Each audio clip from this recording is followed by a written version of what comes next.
Bu yer qanday joy bilasizmi? Biz o'zbeklarning, balki chet eldan kelgan minglab sayyohlarning har safar yuradigan yo'li. Sultonahmet masjidiga olib boradigan ko'cha. Ana shu yo'lning o'rtasida qadimiy bir yodgorlik, chambarli tosh ustuni turibdi.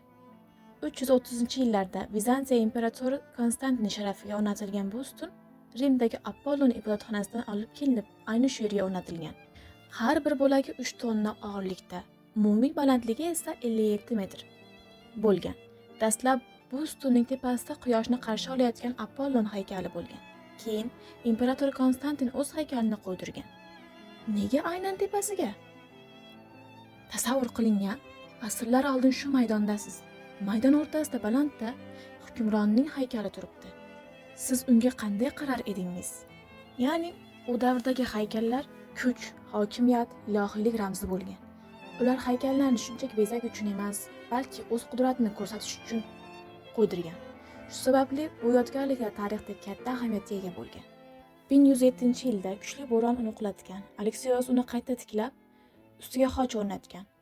Lekin Istanbul fathidan keyin bu xoch olib tashlangan. Ammo eng qiziq joyi shuki, Usmoniylar davrida bu ustun katta yong'inga uchragan. Marmarlari shikastlangan. Sulton II Mustafa uni devor bilan mustahkamlatgan.